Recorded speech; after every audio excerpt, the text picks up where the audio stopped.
Peace. I am Dr. Philip Roundtree, and you are tuned into episode 64 of the hashtag You Good Man Men's Wellness podcast. We are on IG Live right now, so salute to those of you who will be tuning in on IG Live. This also will be streaming on all platforms, so definitely much love to you all who are listening on streaming platforms. And last but certainly not least, salute to my YouTube people. Make sure you hit that. I'm gonna see if I could do it on here. Hit this little the little subscribe button when you do see it on the YouTubes. So this week you might be noticing, hey, we didn't get an episode on Wednesday morning. Nah, because I wanted to go live. I wanted to give the people a taste of what we do over here on the hashtag You Good Man Men's Wellness podcast. I'm waiting for the good brother Michael Olenek to get his headphone situation together, so he'll be pulling them shortly. But folk who know me know I like live much better than pre-recorded. So hence the reason why I'm going live right now. So hopefully you have some questions that you want to ask regarding men's wellness. And again, this is for the people who are on live. We'll try to do this once every few weeks or so. So folk who do watch on YouTube or who do stream, they can tune into the IG Live, which is my Instagram is Phil_Roundtree. You know, Michael Lennox is Cispian Absurdity. It's an absurd name, but I had to Google to see what it meant. I'll let him tell you at a later date. Oh, speaking of Cispian Absurdity, he just pulled up right now, so we will pull him onto the screen. Yo, what's up? How you feeling? feeling good. The sound sounds good. I tested it. It sounds like it's coming through crisp and clear. Okay. All right. So that's good. So I already introed the pod and let people know we doing this IG Live thing for people to see what it is that we do. And right before you came on, I was judging you. I was judging your name, Cispian Absurdity. So I think this is the perfect opportunity now to let the people know what the hell does it mean. Because I Googled it. I know what it means, but you let the people know what it means. You're just not going to let me live with this IG handle. So Sisyphean Absurdity. Why is that my IG? One of my favorite writers is Camus, and Camus wrote a book called The Myth of Sisyphus, and it's all about the question of suicide and finding meaning in life, and how do we do that? And so the short of that is there is no inherent meaning in life, and instead we get to create it. So we need to imagine that Sisyphus, though he's doomed to roll that rock every day up and down that hill, he's finding joy in it in some way. He's making meaning in some way. We have to imagine that Sisyphus is happy. So I've got a tattoo on my side of Sisyphus carrying the rock. I'm just all in on Sisyphus at this point, man. So what does it mean to you specifically? So you're giving us the background of Sisyphus, but how does that relate to you? It's how I understand living. It's how I make sense of the human condition. The fact that we some days wake up and we're left to just toil at the same tasks every day, right? It can feel just like the rock.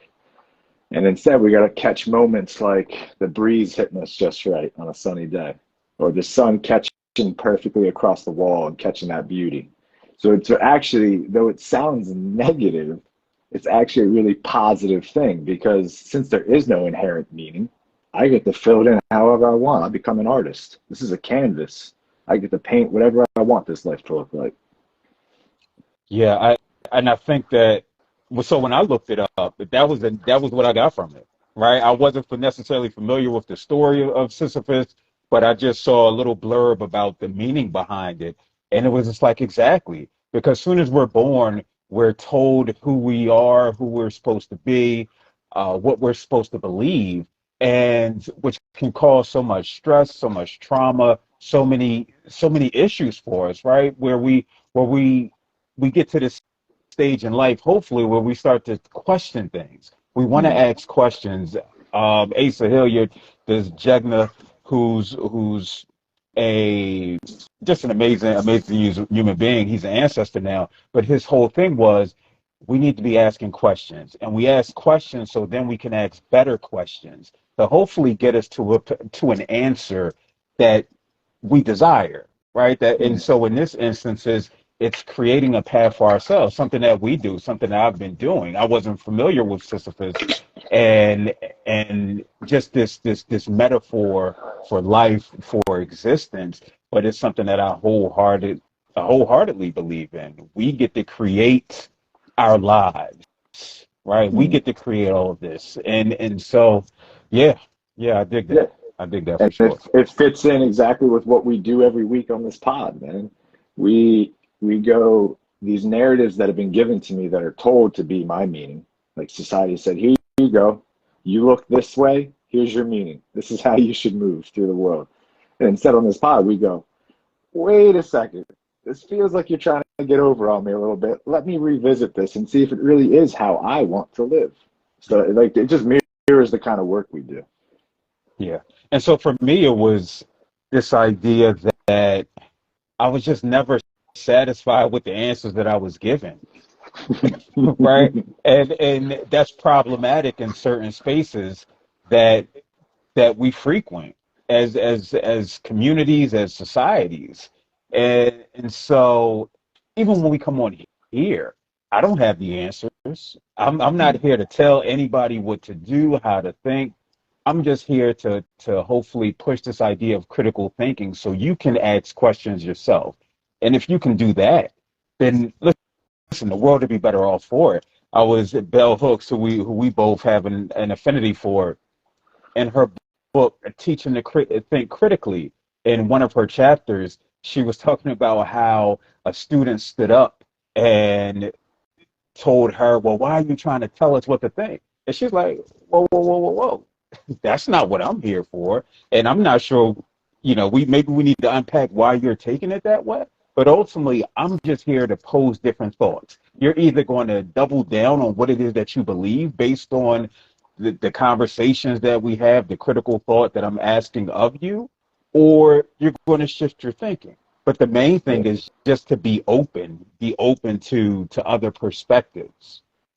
Yeah, we just every week we jump into the conversation of life, man. We understand that we do not have the answers and that we are instead trying to tease out better questions by listening to other people that are experts in their field or have written things that reach our spirits in certain ways. We're trying to promote that sense of connection that you and I both know a lot of men just don't have. They don't get down and dirty with things like this. Yeah, They're being like, why can't I say I love you, man? They're not trying to figure that out all the time. yeah, yeah, yeah. And so, and speaking of that, that we're here with for a Q&A episode. So I'm guessing people Yes, think we yes. got answers to these, and I started going through the questions that I received and the questions that you sent over, and I was just like, do I have answers for this? I just have I have a thought on it, right? I have an opinion on it, but hopefully it'll inform you. Hopefully it'll have you think a little bit more, have you think a little bit deeper. But like Kanye, he's done a lot of things, but one of the most poignant things he's ever said was, "You ain't got the answers, Sway." And I'll say, I ain't got the answers, right? I ain't got the answers at all. So with that being said, get into the first question. How can I recognize the signs of stress and anxiety in myself? What are your thoughts? For me, that speaks to a question I keep asking myself regularly lately. Over the last like 2 weeks, anytime I feel anything, my first question is, what does my body need? That's it. Is my body looking for some sense of physical safety right now? Right? Is it asking me to rest? Is it asking me to give it a cup of water? Is it asking to be fed? And not just physically, but maybe spiritually, emotionally. And kind of beginning there, you kind of got the question kind of sets you up in a way because you got to know your baseline first. I can't know when I'm stressed and anxious if my baseline is already up, right? Because now we're talking about what does extra anxiety look like? What does it look like when it's amplified? Yeah. So I think the first thing is some kind, I think we could all do better at tracking how our bodies feel over a period of time. so that we can kind of start learning the scenarios that do drive us into positions where we're like, yeah, my hands are shaking, so I'm probably stressed, or my breathing is way short and not deep and fulfilled. I'm probably stressed. My shoulders are up. I'm stressed. Like little notices like that. Yeah, yeah. And so what I hear you saying is first you got to slow down, Yeah. right? We got to slow down. There's so many things pulling at us in every direction.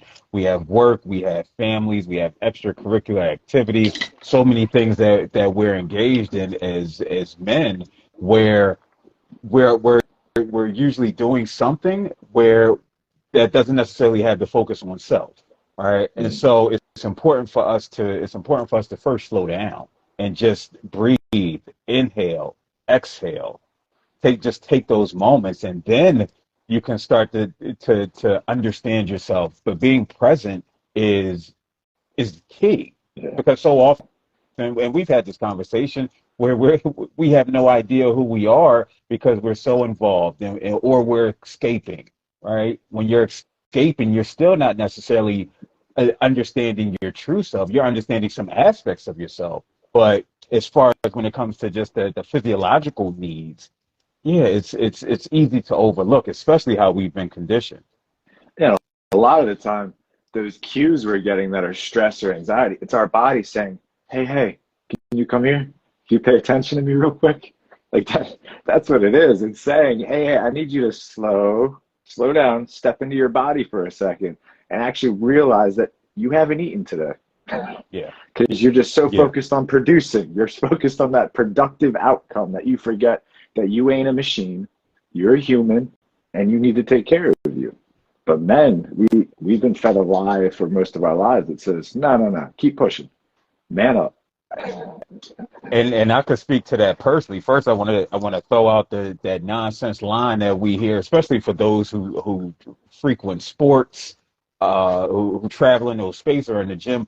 Pain is just weakness leaving the body. No, no, no, no. It's a signal for you to slow the F down, right? It's a signal for you to stop. When I'm Yeah. lifting, I posted a video today and I cut it off, and I had some young fellas, they're teenagers, who were spotting me, and they was like, why you ain't go for another one? I was like, because I know my limit. I'm not here to force myself to, oh, I gotta go to failure every time. No, because I need to build up some capacity, right? I need to listen Mm. to my body. And it'll be a time where I can go push a little bit harder. But right now isn't the time. Especially if I'm feeling some aches, I'm feeling some pains. It's the long game. This is all about the long game in every aspect, right? Not just when we're talking about in the gym. We're talking about just the game of life, because unfortunately we recognize that men have the shortest lifespan when we're talking gender. Yeah, all gas, no brakes sounds cool. Yeah, it sounds sweet. All gas, no brakes. Here we go. Until you're the one breaking down, or until you realize that you've gone way, like you said, capacity. If you don't have anything in the tank, what are you pulling from, bro? Just what, this mythical idea that you can just push it to another level always? That's not a thing. Our bodies tell us when we've hit our limit, and men need to get better at listening to that. Yeah, yeah. Dr. Howley says in the chat, "Nut up or shut up." I've never heard that a day in my life until 2 seconds ago. Until you just put that in, That's a new one for Rich. me too. New Uh, one for me too. but yeah, it's like ish or get off the pot, I guess. Right? There's just these all or nothing propositions that men are often faced with. You're either excelling or you're not doing shit. It's no Yeah. in between. There's this scarcity of time we put on men. Like you're running out of time. You got to keep moving. You need to get the production numbers up, right? So if we're not filling every space of our time with some kind of productivity, we feel like we're doing something wrong. We're not being that provider. We're not being a go-getter. We're not grinding it out. Like all these phrases are just bootstrap mentality, and men buy into that bootstrap mentality quicker than anybody. My hard work will pay off. Not if you're dead. Yeah, Not if you're dead. yeah. And with that said, that leads into our next question. What are some effective coping strategies for managing stress? Mindfulness is my go-to, and I know mindfulness is like very buzzy because white saviorism grabbed it and just ran away with it. But mindfulness, in the sense, again, body presence, like the ability, like if I'm at a low, if I can feel the stress just starting to build, I'll use breathing. If I've reached a point where the noise is so loud in my head that I can't think, cold water. It is very difficult to feel an extreme sensation on your body and still feel the same level of noise in your head when you're stressed. That's the cool thing about our bodies. We also have these neat little tricks we can pull that we change the focus real quick. And I think that's with men, we're also taught, don't change your focus, keep your eye on the target. It's okay, you're anxious, push through.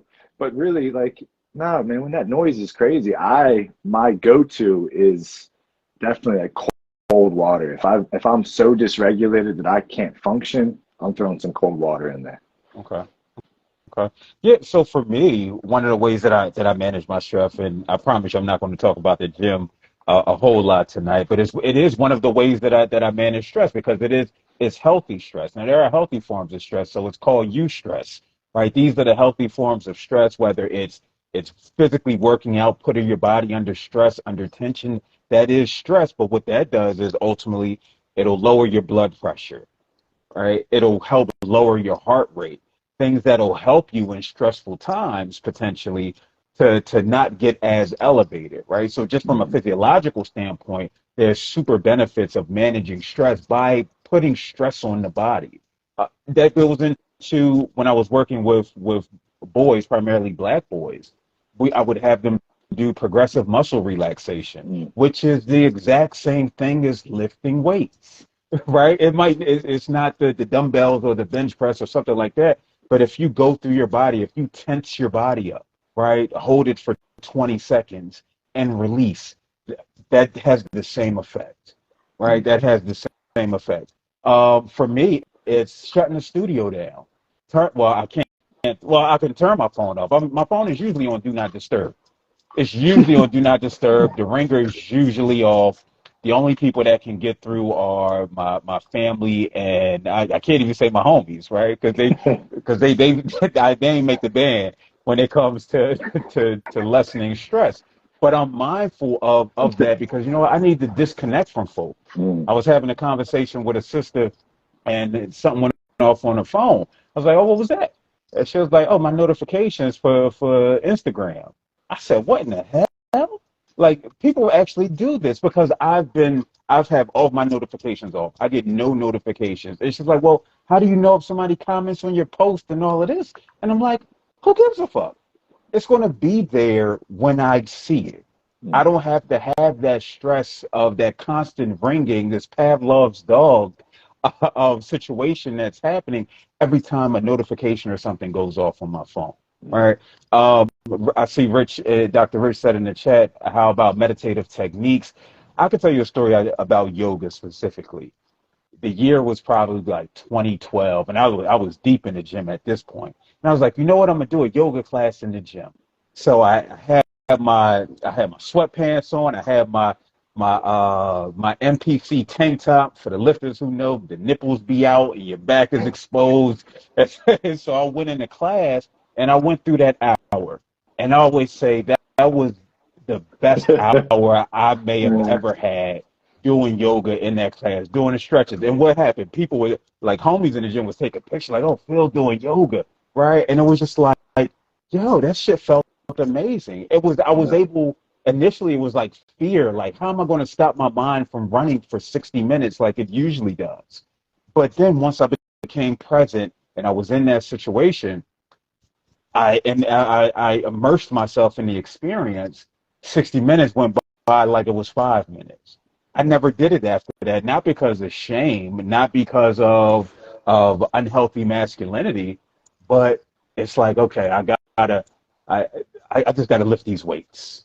Right, let me just stick to this. It takes time away where I don't feel like that I deserve to be able to be in a room with predominantly women for an hour, just practicing my breathing, stretching my body, showing it new positions and new ways to be, because again, I was chasing this goal of being a natural pro bodybuilder, and then I got natural pro bodybuilder status, and it's just like, okay, what the is next? It did. It was like I've been chasing this for 6 years now. It I didn't done work. missed out on family time and so because I'm going to the gym twice, and this is it. Oh, no. Like, but you get upset at yourself. I don't know about you, but for me, and I have to show myself grace and love because I think about the times that, like, yo, I was going to the gym 7 days a week. Like, what the Mm, hell were you doing? I recognized it was an escape for me, but I think about the time it was an escape from self as well, mm. because I lacked the ability to sit with myself for long periods of time. So it's just like I needed this outlet, and I knew I could rely on this. Yeah, and our coping can definitely become unmanageable at times. Like coping use, it's all about knowing the right dose that you need and recognizing that you are doing something not to be in your body, but to be out of your body. You're trying to Yeah. run away instead of run towards. And I think men have trouble delineating what that line is. Because usually they don't, like, just like the guys taking pictures of you doing yoga, which is, that's a hop and a skip to Phil's gay. We all know what that is. Uh, that's what that is. That's that same male ego of being like, look at him doing stretching and stuff. Funny. And it's like, yeah, weird. Bodies feel better when they're stretched. Like, it's so strange. Go figure. Word. Word. So along that same line, it was a question: how do you get your man to start to think more about men's wellness? I always joke that the way I'm going to get my group up here to really jump off to go through the partners. If I, if the partners find out about the group, the men will show up in the group. It's a tough it's a tough balance, right? And I think about this a lot because I've said it a bunch of times in this pod that not only do men not have access to their feelings on the whole, but they also were given a tool to protect themselves from having to access their feelings. Like, they were given anger, they were given rage, they were given the ability to be outside their body at all times, whereas women were at least given the go ahead to be emotional. So approaching men on this topic can be very, very difficult. One, fellas, we got to get better at receiving critique. I mean, come on, guys. We got to receive Yeah. critique.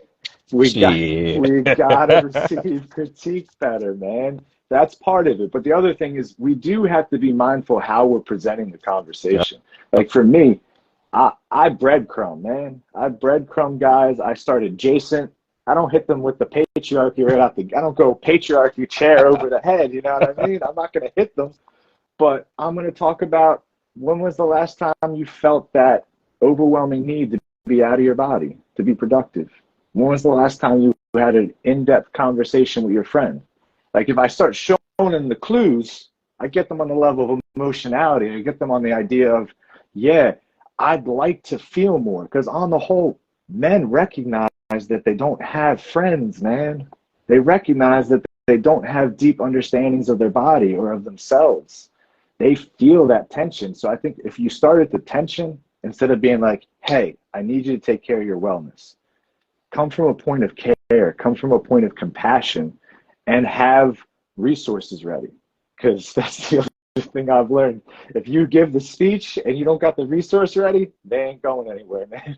Maybe a few years down the road, the seed will sprout, but in the moment, they're not going to jump in. We need to be given resources to men so that when we bring up the idea of working on ourselves, we can go, if you're interested, if this sounds like it's going to help you, here's where you can go. Here's where you can find some information. Yeah. You said a lot there. And I think the only thing that I would add is model the behavior that you desire. Mm. Model the behavior that you desire, taking care of yourself, setting therapy up for yourself. It might be some questions that might come up. Say, hey, what y'all talking about over there? Because that's one of the first questions we want to know. Hey, were you talking about me in there? Right? Like, because whether it's ego, whether it's just being inquisitive, we want to know, like, hey, what are you talking about in there? And that can be an open opportunity to have real conversation, healthy conversation. We know the worst time to do it is when there's any type of conflict that's Mm. taking place. If you don't have the healthiest of communication, asking a brother that, hey, what's wrong with you? You need to go see somebody. You need help. And it's just like, oh, yeah, no, that's going to cause this individual to shut down, or it's going to cause them to potentially lash out at you. Mm. So it's not saying walk around on eggshells. You do want to address things, especially if you see some patterns that is coming up. But Mm-hmm. it's the language that we're using, the approach that we're using, the tone that we're doing.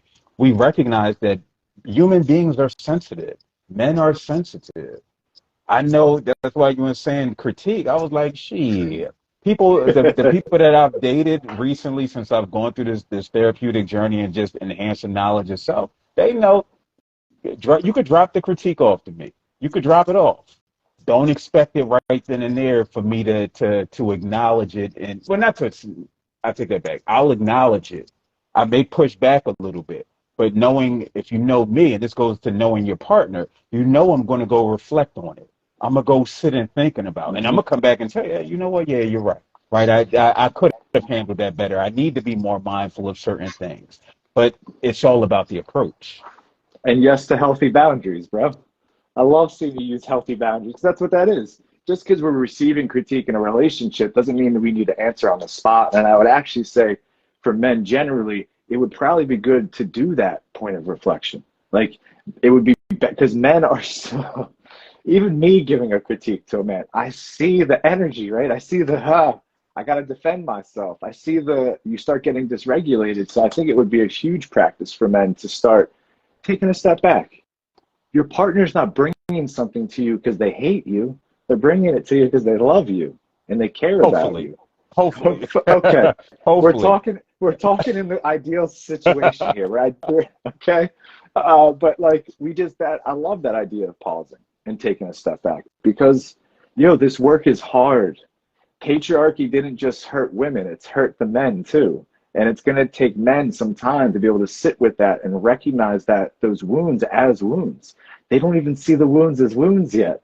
Like they don't even think the work needs to be started. So we got to watch how we bring up the conversation.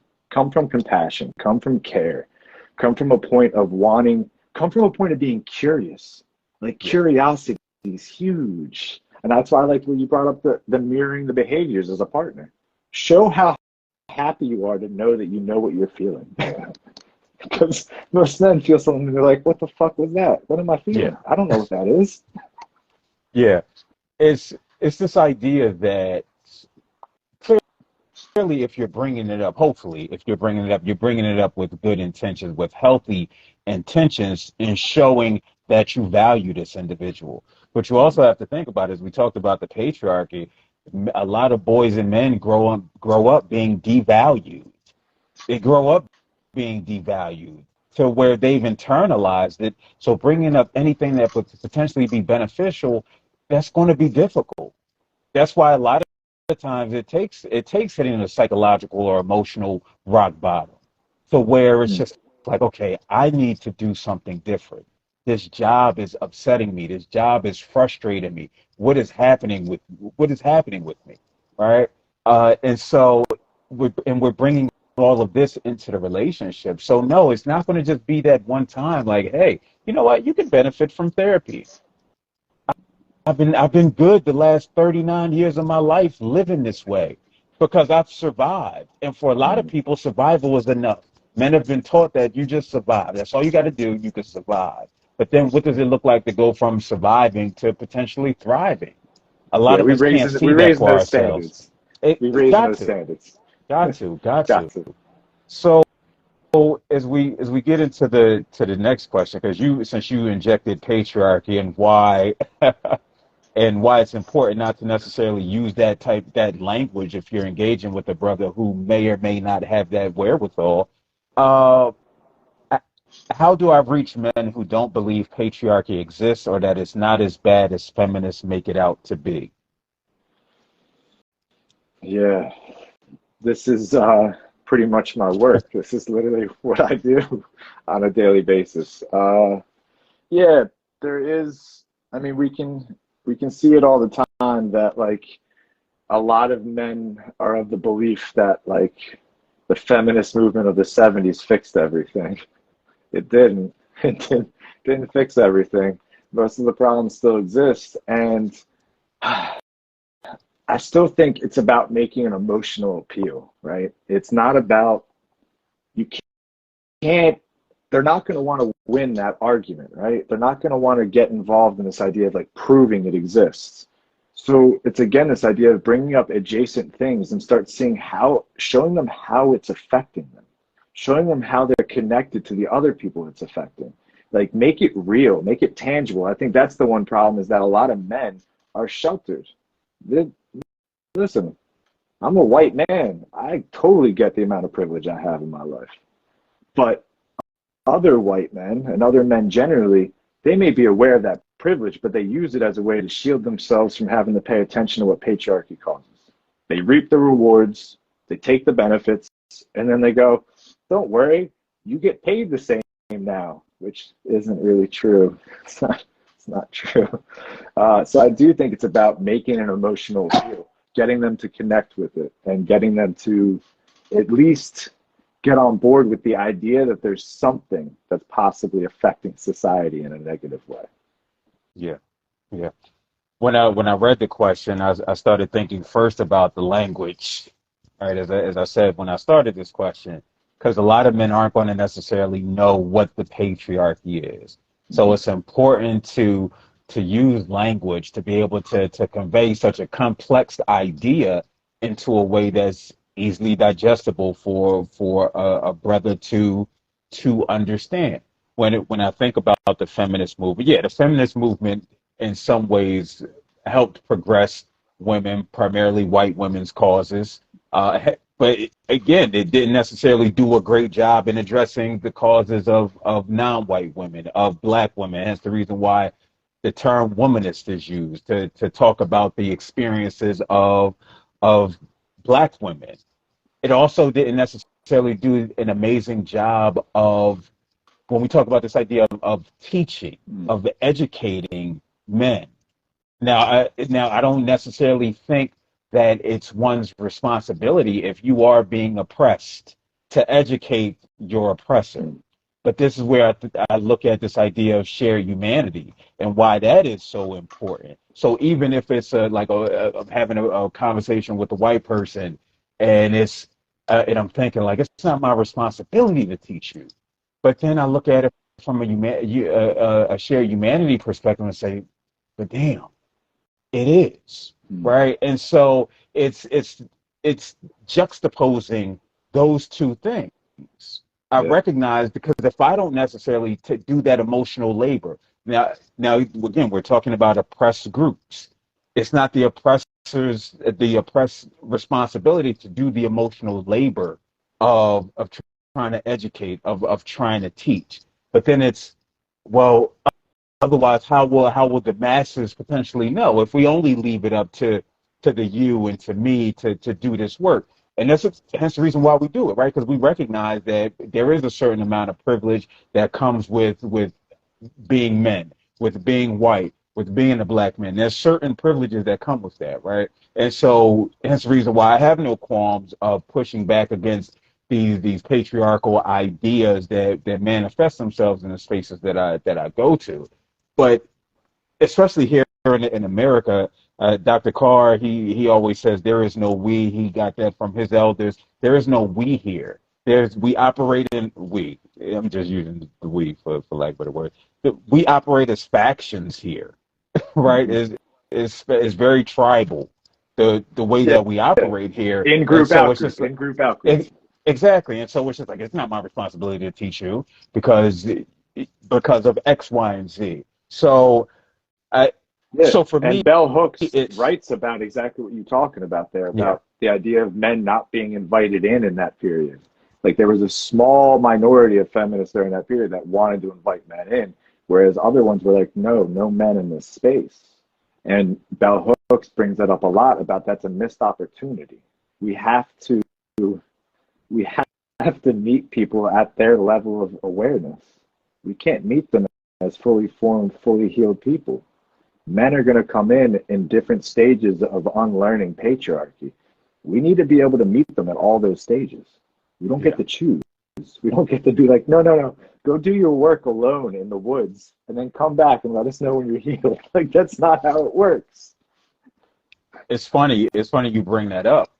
When I started hashtag You Good Man at Uncle Bobby's here in Philly, I ran it for like a year, and this sister, she wanted to have a women's group, so I sat and talked with her, and let her know what I was doing, how I was doing it, and so she ended up starting a women's group. It was short lived. Hey, doggy, it was short lived, but but I brought to her the idea maybe once a month, once every 6 weeks, that we meet as a collective, that we come together to have conversation, because we can have these conversations in silos of talking about the opposite, the other. But ultimately, it's not going to be until we come together to where okay, now we're at a space where we can have these conversations, where we really start to see the healing and the collaborative efforts show the fruits, bear the fruit of the labor that's taking place. And she said no, and it was just like, oh, okay, all right, cool, because it's just like, but again, this goes to this idea of we got to be in community with one another, because if we're not in community with one another, we're going to continuously be this idea of punching down, punching up, punching sideways, instead of really having dialogue that unites us. Yeah, what's the point of coming up with ideas and coming up with thoughts and coming up with grand plans if you can only share them with your one group? Like, if you can't put them into action across community lines, what good is that message? It's not uniting anyone. It's not bringing healing. It's not bringing understanding. It's just bringing some, like, this form of like protection. Like, I'm protected in my community because I have such a strong knowledge of this, this, and this. But that keeps us silent, like you're talking about. We need to be put into conversation for any of these things that affect men to really get better, or the things that affect everybody on this planet. Yeah. And it's not necessarily to say like don't be accepting. Not at all. And Yeah, I understand the sentiment of no, F that. I've had these experiences throughout life, and this is what I've seen, this is what I've experienced. No, I'm not doing it. I respect that as well. yeah. Well, hopefully you can find one person with whom you can engage with, who's willing to be a sponge and learn from you, so then they can take that information, take that back to the community. Yeah. Because again, this is hard. what education is. Yeah, and it's just hard for us to be curious in these times, man. Oh, It's hard for us to no, believe. man. It's hard for us to believe that the other group is either worth visiting, worth talking to, or that they're going to receive us. So people don't take risks across community lines anymore. We stay within our nice little bubbles, right? Yeah. We're not willing to be curious to see, well, what is a conversation with this person going to turn out to be? Like, guess what? They might teach you something. And even though they're not at this grand level of enlightenment that you've reached, they still might teach you something. For so many, the trauma is leading, especially when we talk about these gender-based interactions. I had an experience recently. I'm not going to go too much in depth with it, but the conclusion was this person and I had a misunderstanding, and it was because I was a man, and if this individual, and apparently the way that I talked to him, if you don't, it was quoted as if he wouldn't talk to me in that way if he was attracted to me, right? And so for me, again, having the wherewithal that I have, I recognize what that stems from. That stems from a lot of trauma related to men, and throughout your experience, you may be in the midst of your healing journey, but every situation isn't a result of gender, right? Sometimes it's a result of somebody might be a fucked up person. Somebody might be having a fucked up day. right? Or it just might just be a misunderstanding. But unfortunately, we as a society, it's and it's not to say it's not influenced by by all of these things, right? But we never look at it as just isolated incidents. We don't look at things necessarily as situations where communication could be better. It's automatically ascribed to it's this, it's gender, it's sexuality, it's this, or it's in this. Yeah. And that's just patriarchy doing its work, man. Like, Hey, there you go. Identity politics have become weapons at this point. They become ways for us to stay in our lane and ways for us to discount others before we even approach them. And agreed, agreed. it makes sense why there is this fear of going beyond that right now because it feels threatening. It feels unsafe. It Yeah. feels risky. But we got to be taking those risks. And you know me, I'm going to say men need to take the risks more than anybody right now. We Oh, all for got to take a sure. chance on feeling something. For sure. It's because we know that any type of change, it has to reach an apex or a severe low for things to take place. And that's where we are. Things have been this patriarchal system with which we all live in and we've adopted our personalities and which we're attempting to modify and just our behaviors and how we're showing up. This has been in existence forever. Go get your favorite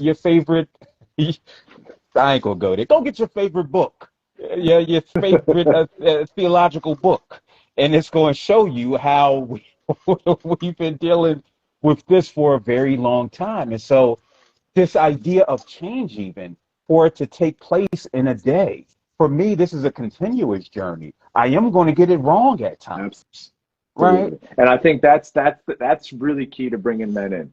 We got to allow it to be messy. That's the main thing I talk about at my group for the men's wellness is that I tell them, come in here and say the wrong thing, make a mistake, mess up. This is a space to do that in, but we need more spaces for men to develop the skills they need and be bad at them while they're trying to do that. Like every skill is learned. Unlearning patriarchy and learning healthy ways of relating to others is difficult. And then when you start talking about like 30 years old, 40 years old, that's a long routine right there we're trying to get through. So it's going to be messy. It's going to be bumpy. It ain't going to be smooth sailing. Let the dudes come in, let them say something stupid, let them correct, and let them try to learn and do better. Not this, we need everything changing overnight, because that ain't never worked. It's just not it's not a reality. It's just not a reality. And I'm always amazed by the shock that there hasn't been more substantial change as of yet. I'm always shocked by that because it's like, well, the information is there, the literature is there. They just have to take it upon themselves to read. And I understand the sentiment. Let's Yeah. let's talk about mental health, right? The studies show, and I hate being that person that say studies show, um, but studies show that it takes 10 years for somebody to get their mental health, quote unquote, under control. That's a lot of a trial and error. For me, it definitely was 10 years, maybe even more, because you have to navigate the ebb and flows of life in the midst of this. So when I went to my first therapist at 23 and she was terrible, it was just like, all right, I'm cool. Maybe I could do this on my own. Still being trying to be a little bit mindful. Not to say I didn't get a lot from got something from her, but also recognize, you know what, that's not a space for me. And the way life was, okay, I'm navigating a job, I'm navigating all of these other responsibilities. It wouldn't be until my early 30s where I would go back to therapy. Same. Right. And so we're talking right there, we're talking 7 years right there of me doing the best that I can with what I have. In hindsight, it was a lot of crying, it was a lot of suicidal ideations, it was so much. But it took time for this change. Now the seed was planted. The seed was planted at 23. The seed was planted at 20 when I was at my psych of adjustment professor in college when I went to go speak to him. The seed was planted then. The willingness to go and have these conversations was planted then, but it wouldn't manifest itself until what, 34, where it was really okay. I realized everything I was taught about how I'm supposed to show up. I got the house, I got the car. I'm still unhappy. You know, I'm still finding myself relegated to one room in my house, even though now I do that and I enjoy it. But it's the reasoning is a lot different now. But again, this idea of change. We want it instantaneously because that's the culture that we live in. Absolutely. And it's funny you bring up a story like this. I actually just sent a message to someone actually today. They had suggested that I read Bell Hooks All About Love 8 years ago after I had shared something with them.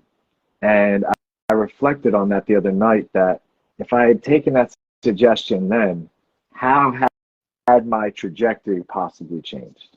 Would that emotional hit of the way she wrote some of those things, describing this absence of love in my life and describing the absence of the tools necessary to actually cultivate love, how would that have shifted things, right? How would that, like, how would it, but then the idea is that like me too, early 30s was the first time I had therapy. So I trust my journey at this point. I'm happy with the way it's worked out. I also want to make a note, since we're talking about mental health and we're talking about men's wellness, hitting people over the head with go to therapy is elitism. I'm going to say it again. Telling everybody to go to therapy is elitism. There's lots of barriers to therapy. Not everybody has the scratch to be like, yeah, let me throw that down.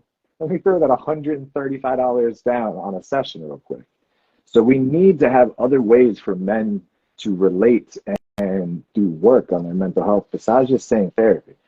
Now, if you have the money to access therapy and you have a health plan, then yeah, I'm going to hit you with a, what are you doing? Because now you're just being foolish. If you have access to mental health in these times and you're not taking advantage of an opportunity to see yourself for the first time and meet yourself for the first time and let those things drop that you've been carrying that are so goddamn heavy on your shoulders, well, then you're being foolish. But if you keep hearing that go to therapy and you don't have the money for it, it's okay. We also need better pools of therapists that are ready to deal with men. Like, we also need to get that to be better. Like, have therapists that are prepared to talk about patriarchy in a room when they're doing couples therapy, right? Talk about the narratives. Talk about the things that are affecting relationships and keeping men stuck in these loops. Yeah, yeah. I'm a proponent of therapy for sure, even though I'm anti-Eurocentric psychology, like 98% of it. So even like even just saying go to therapy, that's going to heal you, or that's going to help you navigate this journey. There's a bit of truth there, but then it's what are the practices that they are bringing into the therapeutic setting? Is that conducive to persons of the global majority? But that's a conversation for like two pods from now, because I'm extremely critical of it. But yeah, I like the conversation that society has been having, especially on social media, when it comes to men's mental health. But it's so limited, and I recognize that people see sometimes you got to microdose it, right? You got to microdose it. You got to as you said earlier, you got to meet them where they are. But unfortunately, it's only microdosing, and it's not the whole shebang to where it's okay. We don't do anything in full form anymore. I post a video on social media, and I get, yo, why are you posting a 4-minute video, right? So think about that in terms of the conversations on mental health that are being had, where it's literally just a meme, or it's a clip from Dr. Thema, who's amazing, but it's just a small clip. It's not her 60 minutes in a session or an hour conversation that she's having with folk. It's just this 30-second clip. And maybe that is the seed planter. But at some point you have to water it. And you can't just keep watering it with little droplets. At some point you may need a monsoon to come through and really get shit stirred. Yeah, and that makes me think of another question we got, which was, how are we preparing the next generation of boys to become men with tools. Like, what are we actually, and we jumped on this one a little bit, I think in the last pod where we were talking about how, like, yeah, SEL, that ain't happening in schools for the most part, at least not public schools. Yeah. And then there's some certain states now where, like, you're going to see a doubling down on rhetoric that is going to look like those books that you're talking about, those certain theological books, like, where you're going to start hearing that kind of stuff being pushed back into schools at this point in certain states in the U.S. Mm-hmm. So what let's ask you, Dr. Phil. I'm gonna throw the doctor out there for that one. What are we gonna set up these boys with, man? How do we reach them? I know we've talked about reading and things like that, but, like, how do you see us getting things like mental health and wellness into conversations earlier for boys so that they're set up better for success? So we have to show up, right? We have to show up. It can't be, oh, they see me, and so they potentially get some residual effects of recognizing how important it is. Which part of, so we're talking about, let's say, black male teachers. Their presence is super necessary, right? It's super necessary. All the studies show that all students do well when there are more black male teachers, not in roles where they're overseers for the most part, right? Your dean of students, where they're disciplinarians, but no, when they're actually teachers. But also, we're taking it a step further. What are these conversations looking like in these classrooms that are taking place? What does it look like in the spaces that I go to the gym? It's this brother who, he's a young brother. He's about to go to Penn State Abington. I know him from the gym. And I engage with a lot of these young kids in the gym. One young boy, the kid who was spotting me in my video. I don't even remember his name, but I've been seeing him in the gym now for about 2 years. If I see him during the day, during the fall or spring semester, I'm like, "Do you have classes today?" Right? Because he goes to Drexel. He's like, "Oh, I mean, it's a mass lecture, but you gotta go. You paying for this? You wasting money." Right? So he knows when he sees me, I'm going to have these conversations with him. And it's not only that, I'm also going to give you some pointers. I'm also going to show you some love. I'm going to show you attention. Yeah. Another young brother who about to go to Penn State Abington, I saw him today. And he had the same, like, red band that I had. Because, again, the spaces that you frequent, if there are kids there, you should definitely engage with them, right? And so he had the same. I said, "Oh, what you trying to be like me?" He said, "No, I had this for a while," and I think he's autistic in some capacity.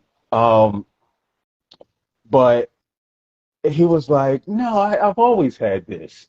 And he was like, I was like, "Oh, all right." He was like, "But you are my hero, Phil." And I was like, "No, I'm not your hero. I'm not your hero." He said, "Okay, you're just a wise person," right? And so, but every time I see him, it puts a smile on my face, because I recognize, just in talking to him, I'm offering him something that he potentially needs, but doubly he's offering me something that I need as well. So when we talk about engaging with the youth, with young boys who are growing up, we didn't necessarily have this wherewithal at that age. So what you're doing is you're potentially talking to a younger you. You're engaging a younger you who didn't have this information. But again, putting yourself in position to have these types of interactions. For me, like, I recognize the benefits of sports. I recognize the benefits of coaches. That's cute. That's healthy. But there's so much more to it. They can potentially only address one aspect of it. But we recognize, like, Coach Malik, he teaches, and he's the head football coach at Martin Luther King High School. What he's done to educate himself on mental health for his students, for his football players who have lost peers to gun violence, to now where he's speaking about mental health, using his platform as athletics as a coach, to now be able to have these conversations. So this is what it's going to take. It's going to take other brothers. It's those intergenerational conversations. I told the story where I referenced Frantz Fanon a bit, and I wasn't necessarily familiar with who he is, but it was a gentleman who would come to the men's group hashtag You Good Man, Mr. Carlton, and you know Mr. Carlton. He in his 70s. He wasn't taking no shit. He was retired as a lawyer. He brought me Wretched of the Earth, and I cried because it was like I didn't really know what to say. And people was like, well, say thank you. I said, well, yeah, thank you. But it was just like I'm not necessarily used to elders, especially elder men, engaging with me in this way. It was a new phenomenon for me. I knew it Yeah, felt good, it felt healthy and helpful. And I felt something I didn't necessarily feel before because my step pop, I love him, but he's from the South. And so the idea of love is different. But even him now, he's like, I love you, right? And this is a difference because maybe it took him in his 70 some odd years to realize I need to show more compassion and show more love. So showing up for sure. yeah. It sounds like you're saying that if the systems aren't providing, then how are we going to provide as a community? And then the simple answer to that is that if you got some boys in your life, what are you representing to them? What are you bringing to the table? How are you engaging them? Are you able to be a teacher? Because listen, we need that. We need that ability to connect in that way. And when you're talking about the surprise you felt when uh, you said Mr. Carlton was his name? Yeah, yeah, Yeah.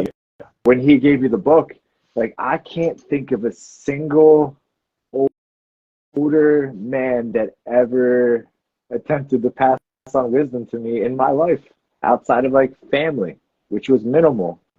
Like we need to realize that once we have the potential to steady someone or ground them or possibly influence the way they see something in a better way, well, then we need to do it. And I'm personally of the mindset that you and I are both social workers.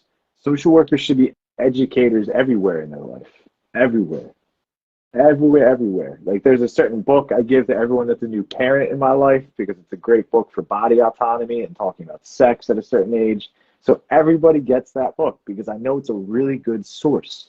Like we need to pass on the information that's valuable at this point. That's the only way we're going to get boys to be better set up for success. We need people mirroring what it looks like. And we can't And depend on the schools. We just can't depend on them, man. well, all this shit burning down because none of this is sustainable. No, seriously, none of this No, is yeah. sustainable. We're talking about government. We're talking about white supremacy, patriarchy. We see what's taking place. None of these systems are collapsing. So, and what is his name? Something Beckworth. That my homegirl Envy McKee. She always says it at the end of her show, where he says the second coming is community. And that's what it is. What's coming is Yeah. community. And we're starting to see that pay off. But when we talk about mirroring something, and I've said it in the previous pod, there's this video of an older gentleman with his son, and his son is kissing him on the head, kissing him on the cheek. He hugging him, and the old head just sitting there, and just smooth old head, he chilling, looking like a young boy, just sitting there. And his son is who's in his 20s probably is kissing him on his head. He's hugging him around his neck, and he's doing it repeatedly. And it was just like that's what he did for him. You don't just get that out the clear blue. No, this is what he did with his son.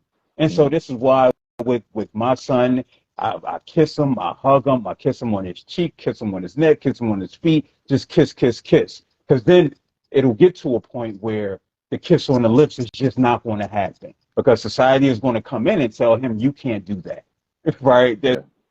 There's something related to your sexuality if you do that, as opposed to. But again, that's endemic to what?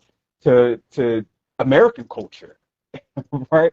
Because you go in other places, got double kisses on the cheek, you got kisses in different ways, but it's here Yeah. where it's automatically attributed to your sexuality. But I just wanted to bring that point up before we get to our next question. We got like two more. So do you think the stereotype of a lot of men have commitment issues is true? And if so, why do you think men struggle with commitment? I got my answer to that. I think, first of all, I think across gender experience, people struggle with commitment. Word. I'm not falling for that trap and that question. Exactly. Uh, I think I, I'm just going to say what I think. I think that cis het normative structures that have set up how relationships should like appear are failing people who are in them. I think that's where the problem in commitment is that we're not able to present our full selves at the table in those first few dates. We end up in relationships where all of a sudden we're in them and we haven't had any of the important conversations. We haven't talked about desires. We haven't talked about wants. We haven't talked about what I need to feel loved, what you need to feel loved. So I don't know if it's necessarily about the people in the relationships or the teaching that we're giving about relationships. Like we have reached this stage where like the relationship escalator decides things. Like, okay, you date a little bit. All right, you're feeling it, so you move in. Okay, we better get engaged soon. Oh, okay, let's get the marriage in there. Let's have the kid. Let's have the house. And you think that these structures are maintaining your relationship. They're not. You have to maintain your relationship. You have to communicate with each other. So I don't think people are necessarily like, yeah, sure, someone might be afraid of commitment, but what they're afraid of is they're not going to be able to be themselves in this relationship. They're afraid that they're not going to be able to show up 100% as they are in this relationship. So therefore, they can't commit all the way because a lot of people think commitment means I need to become what they need. And that ain't it. Commitment is committing to the idea, like me and my current partner, we're committed to the idea that each of us are going to continue to grow and evolve and we'll continue to try to meet each other there. That's what we're committed That's it. to. That's it. That's it. That's it. That's it. So I Googled it right quick because I was curious. The average age for couples going through their first divorce is 30 years old. Boom. I did it at 35. So there you go. 60% of all divorces involve individuals age 25 to 39. Mm. How about this though? If you wait until the ages of 25 to 29, your risk of divorce goes down to 14%. It drops down to 10% if you wait until 30 to 34. What's the trend? Yeah. You have more experience. You understand life a little bit better. You lived a little bit more. You're a little bit more solidified in your career, if that's something that's meaningful for you. Mm-hmm. So now we're in this stage, okay, when can I share this with somebody else? Now I'm in a position. But unfortunately, for how we view certain things like sex, because God forbid you have sex, even though I don't want to say that. Majority of people are here on earth as a result of sexual intercourse. Right? That's just a fact. Now some individuals are a result of forced upon sex, which we know is rape, which is extremely problematic, right? But it's still this idea of I have to be in a committed relationship to have sex, because these are the ideas that are pushed through whatever religious doctrine that you subscribe to. You, especially as a woman, you have to be pure. You have to wait until marriage, and there's no shade on that if that's what you choose to do. But also there are individuals who are like, listen, I want to just explore. Why does you and I going on a date have to be about intention? Why can't the intention be we're going to eat these Red Lobster biscuits, we're going to fuck them up, we're going to have some good conversation, and we're going to see if we're going to do this again? Why does it have to be I'm looking for marriage? I may be looking for marriage, but it might not be you. So why are we having this conversation on a first date? And you gotta lower the stakes, man. Lower the stakes. Lower the stakes, people. That's that whole grind mentality, and like this idea that if you're not on the relationship escalator in some way, if you ain't married or on your way to becoming married, you're doing something wrong. And that ain't the case. That ain't the case. Some people they want to rock out and do their own thing, and that's cool. But and conversely though, right? It's it is a certain, and I could speak for me, fresh out of a 4 year relationship where it was probably the healthiest relationship that I've ever had. And I can always say that there is a certain fear that exists about getting into another relationship that's long term because nobody wants to be wrong, right? Even though me with the skills that I have and my ability to cope with the hurt and the pain that might come from a breakup, Mm.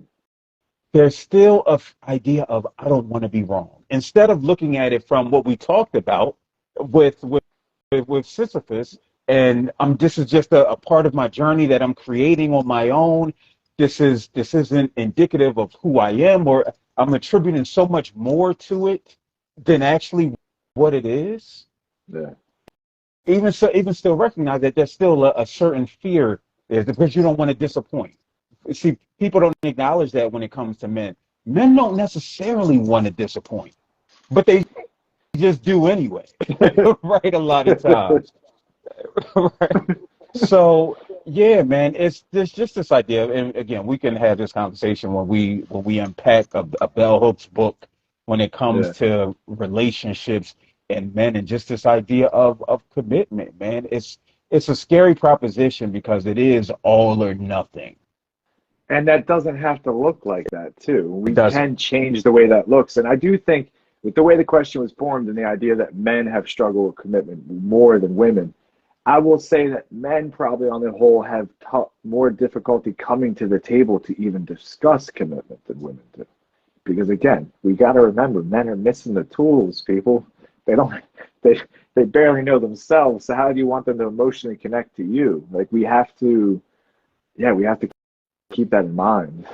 Yeah. But it's not necessarily just that men are out here. Like, don't hit me with the biology thing.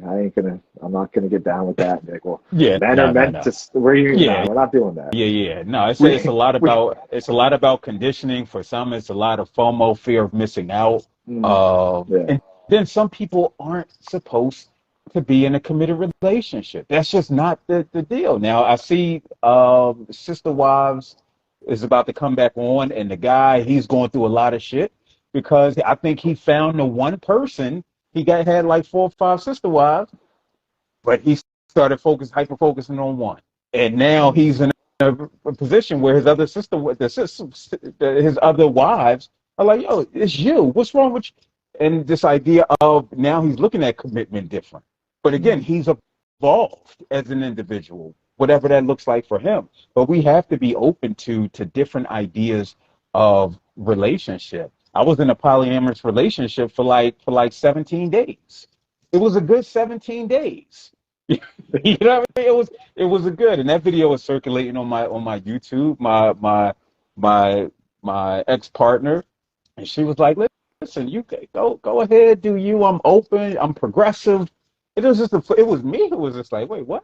Open relate what?" And so I went out a couple days with this sister who I was feeling, and she was cool with it, and it was just like, "Oh nope, we gotta sew that up."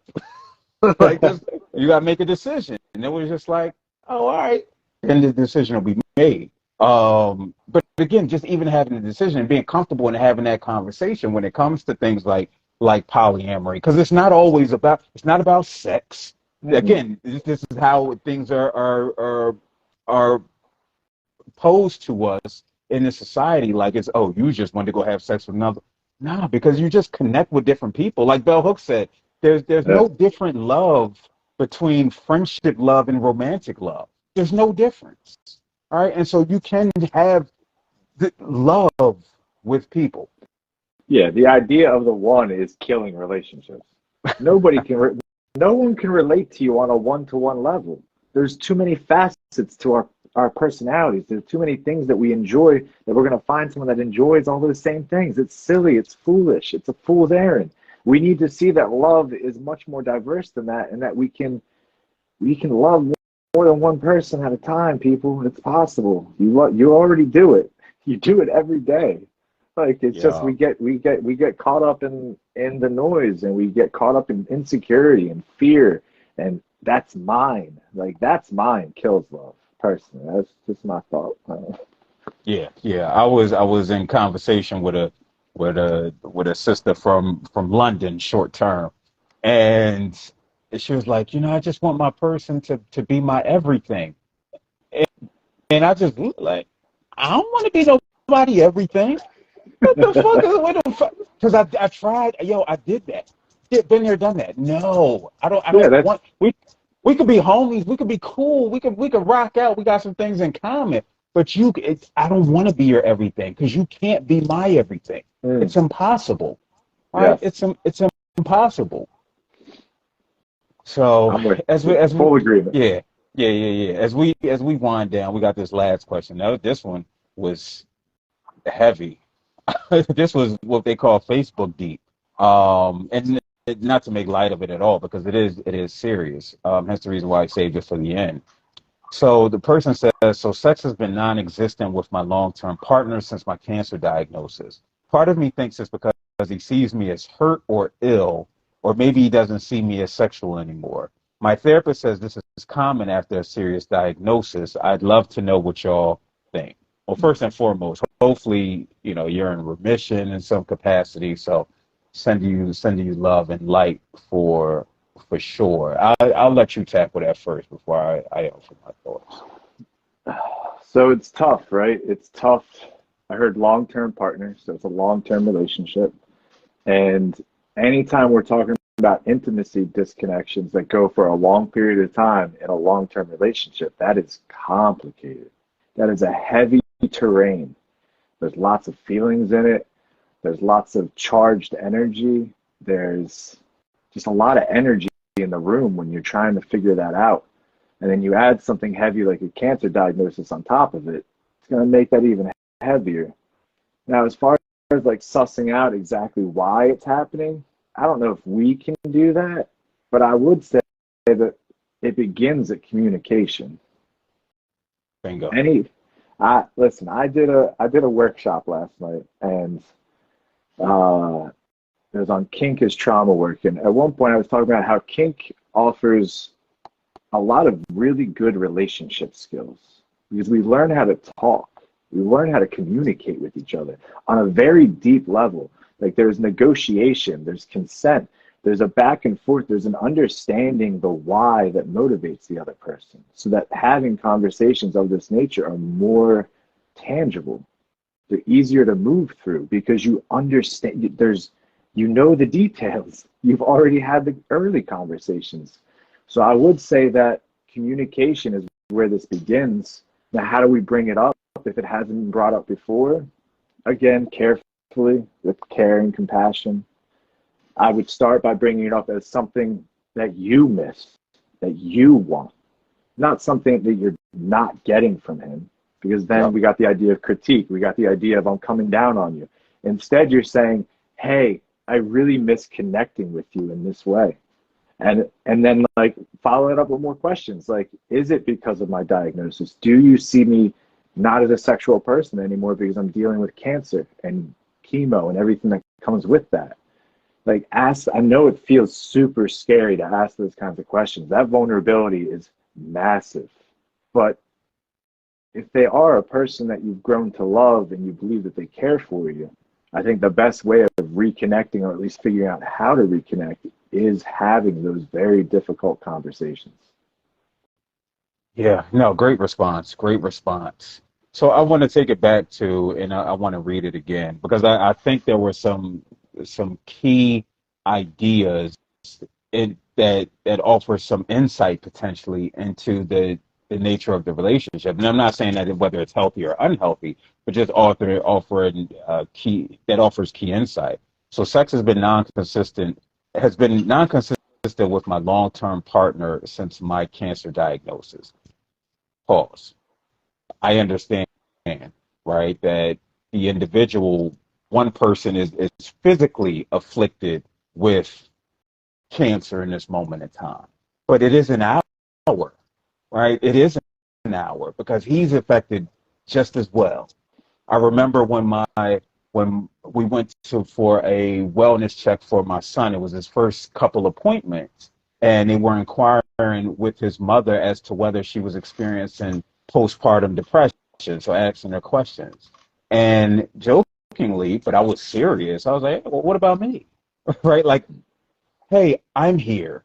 I'm experiencing some different emotions and feelings. Men can experience postpartum depression as well, but it wasn't thought of. It was thought of as isolated. But I'm not saying this is what this individual does, but looking at it from a perspective of this is something we both are dealt with, right? And how he's potentially navigating.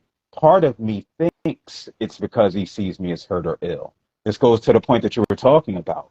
Our thoughts will go take us to the worst place, right? We'll go to the worst case scenario, worst reasoning as to why this is not happening. And it's not to say that you're wrong, but it goes to this need for communication between the two that Mike talked about. Or maybe he doesn't see me as sexual anymore. We don't necessarily know. We need to have, this is where the conversation comes in. Maybe it's something, it's some type of guilt he may be feeling. Maybe he's impacted by the diagnosis. Maybe his libido is influenced by it, right? But this is the importance of having these types of conversation. My Maybe therapist he's says scared. Maybe he's scared. Yeah. But again, these are types of things that you suss out in conversation. Your therapist might be a great place to start. Like, hey, I want you to come with me, right? Yeah. Just to come because I want to know your thoughts on some things, or maybe a conversation that you both hold, but including him, right, into this space and understanding how he's showing up, right, and how he's impacted by it. And then it's, again, in all things being considered, if we have this communication piece, that's when we can start to move into, okay, well, what does sexual intimacy look like for us? Are we just talking about the sexual act? Or are we talking about a sexual intimacy where we're watching Netflix and you're just laying on me and he's stroking my hair? Because that is also a form of intimacy. What other types of ways of intimacy can we do and can we engage in that maybe isn't necessarily the act, but could be some potential buildup, right? To where we can show each other, hey, I still adore you. I'm still attracted to you. I still like you. And this isn't for just individuals who are navigating some type of diagnosis or some change to the situation. You got to continuously reinvent. Yeah. You got to continuously reinvent. I know my libido drops off after year one. It's like, yo, I'm cool. I don't necessarily, got to necessarily engage. I mean, like Chris Rock said, and I think I love my wife, I'm enjoying the non-sex that we're having because it's not something for me that's ever been the main thing. Now, I'm not saying I do enjoy it, but there's so much more to the individual than sex. And maybe those things are present in this situation, right? Then there's certain things like date night. Maybe you got to schedule it. Maybe you got, again, but these things come with communication because you can't have a solution by yourself, right? No. No. And like you hit on like a lot of good things because there is a lot at play here. And there's also the idea of how sex is looked at differently between men and women sometimes. Like I know at times in my relationship when there is mismatched libidos or we're not lining up, and if my partner, like before I had done like a lot of work, and if my partner brought that to me, I would feel less than right away. I would feel like this idea that I have to perform, where it becomes this task I have to complete, right? When the good chance is, usually when like sexual intimacy drops off, what we're really asking for is, do you still desire me? Am I still desirable to you? That's all we're really looking for. We're looking for an affirmation that I am still valued how I remember being valued by you, even though we haven't been doing it.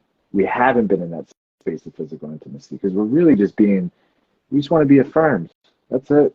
I'm still desirable in your eyes. Yeah. I need to know that. I need to feel that in your touch or the way you look at me or the way we talk. And I'm sure in this case, it's probably wanted even more by the person that submitted the question because when you're dealing with something heavy, there's something really cathartic about being in a space of intimacy with a partner that you share this depth of vulnerability with. It can be so affirming when you're going through difficult times. But like we said, like communication is the beginning and the end of this. The only way we figure out the answers we want in relationships is by asking the questions. Yeah. If we don't ask them, we're not going to figure them out. Yeah. But also with that, as you show, and again, that's something you talk about with your therapist, is not putting a timetable on it. Your needs matter Yeah. as well, Yeah. right? And so if you aren't being fulfilled, then this is also a conversation that needs to take place. And if it's a continuous pattern, you'll either make the decision, hey, is this something I can deal with? Or you know what? Maybe our time has come for now for us to have a different rock to push up the hill or down the hill, or create a different life for ourselves. Because we created this one life and how we thought it was going to be, but life is like Octavia Butler said, God has changed. The only thing that's consistent in this world is change. And so maybe it might be an opportunity, even though you're not necessarily, I don't think you want that right now, but it may be something to consider if we start to see that your needs aren't being met, because you're in this too. Yeah. And I just want to add that, like, a lot of the times in long-term relationships, we see this moment as very bad and very scary, but it's a really great opportunity to develop a whole new relationship. It's a really great opportunity to rediscover, because listen, if you've been in it for a while, maybe flavors have changed. Maybe there's new things you need to explore. Maybe there's new avenues that you need to talk about. And like, because the intimacy has waned, it's presented an opportunity where you can have that conversation. So like, be excited about it a little bit. Be curious. I guess that's my theme tonight. Be curious. We got to be more curious out here. Word. Well, listen, man, it's been a strong hour and 20 some odd minutes. My eyes are red as heck right now. It's hot. Did not realize we went that long. Yeah, it was rolling. It was rolling. So listen, I appreciate everybody tuning in. Mike, you let the people know how they can reach out to you. Yeah, just like we talked about at the top of the show, Sisyphean Absurdity is my handle. It's the same thing I gave out last night at my workshop, and there were some confused faces in the crowd for it then too. But yeah, I don't want to get caught up in creating a professional account. Like, I'm just me. This is me being in the world, the different things I'm creating, the things I got going on right now. I did the workshop last night. I still got the men's group going on, and yeah, we'll see what comes up next. Word. And as always, you can reach out to me. I know you Jay-Z-ites have been reaching out to me on TikTok. I went semi-viral on TikTok. Got about 30,000 views at last count for critiquing Yo Man Capitalistic Whole. But you can catch me on all streaming platforms, Spotify, Apple Podcasts. You can make sure you hit the subscribe button. Definitely on YouTube, hit the little button that's right there in the corner at the bottom. See me on socials, Phil_Roundtree. Until next time, peace.